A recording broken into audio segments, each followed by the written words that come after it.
Zeke come home from jail, I say, here go the Benz, here go the apartment, here go the keys, and here go a record deal. Word. That's the shit I do. Word. No, nobody. Cam is a suck, not you.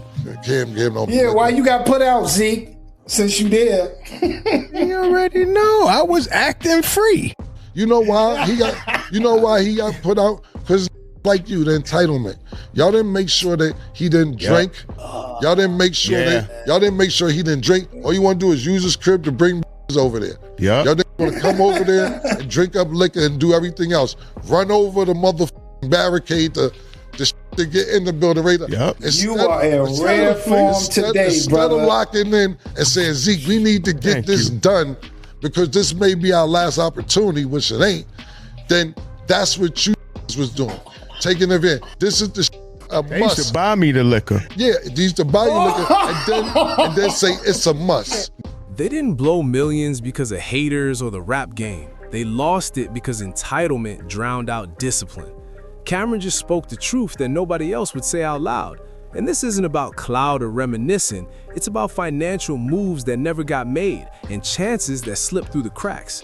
Dipset looked untouchable, but behind the scenes, the run was way shorter than people think, and the foundation was shaky as hell.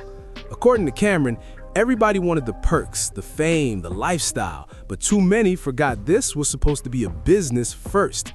Now I'm about to play this clip for y'all, but before we dive in, make sure you hit like, drop your thoughts in the comments, and subscribe. Let's get into it. Now back to what I was originally saying, when I was talking about, when you asked me about Latino Dipset, the reason I went through that whole realm is because Digger was my partner and I was connecting dots, putting everything together.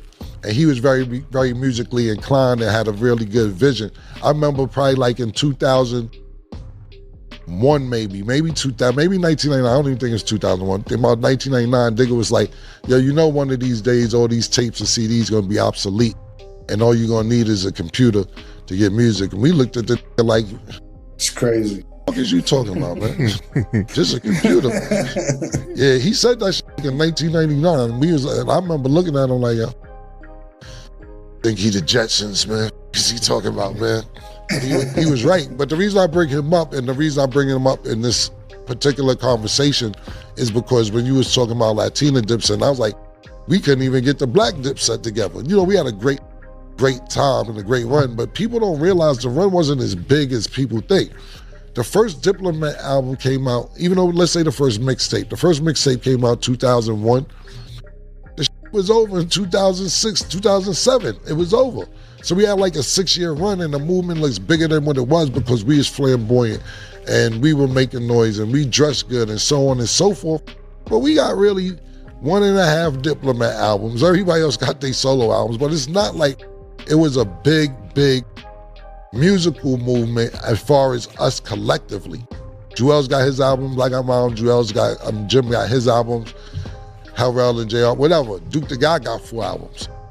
But it wasn't moving. Freaky Zeke, sorry, Zeke. That's my bad. Zeke got his album. That's what I'm saying. When you came home from jail, first thing Zeke come home from jail, I say, here go the Benz, here go the apartment, here go the keys, and here go a record deal. Word. That's the shit I do. Word.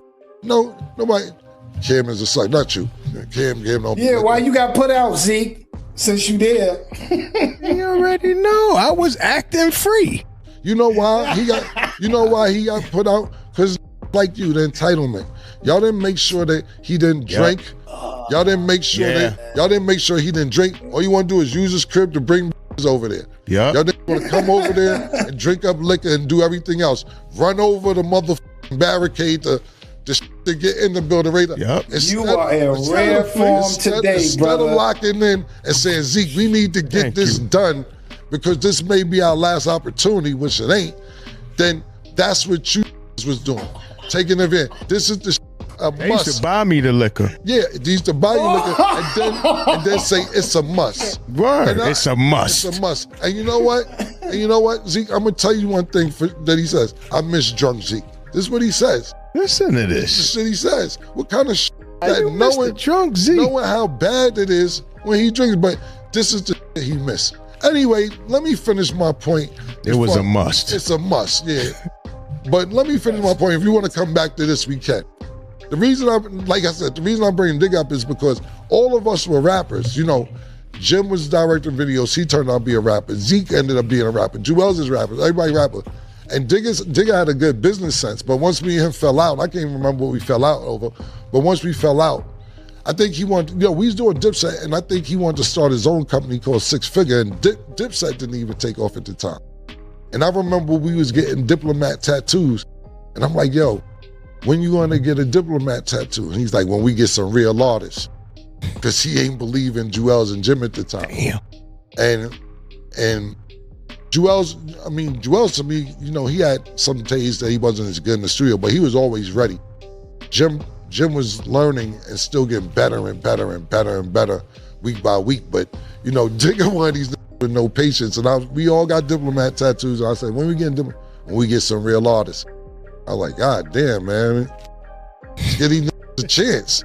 Then he started Six Figure Entertainment. I'm like, damn, that branched off before we even got this rocket. But I think if he was a part of the movement, for some reason we fell out before the actual deal went through. But I think if he was a part of the movement, everything might have went a little smoother because he wasn't trying to be a rapper. We needed somebody in our corner who wasn't just being a rapper or entertainer to sometimes take us out of artist mode to say, look, this isn't going right, or this isn't conducive to what we have going forward, Cam. We need to move like this, move like that. But at the same time, I'm a businessman. This is my first time having a record label. I may have did 100 things wrong versus 20 things right. But I think we needed somebody outside of that. And it wouldn't be Dame, because Dame was just helping us do what we want to do. He had his own label to take care of. You know what I mean? So some people be like, well, why didn't Dame do it? Dame was running Rockefeller. All he did was give us an opportunity to do what we want to do. So that's why we didn't do Dipset, La Casa con Fuego. This is one of those talks that really hits different as you get older. I also think a lot of fans mix up image with actual financial strength. Looking wealthy and truly being secure with your money are two completely different things. History proves it. Over 70% of artists who sign major deals never even recoup their advances. And it's not a talent issue.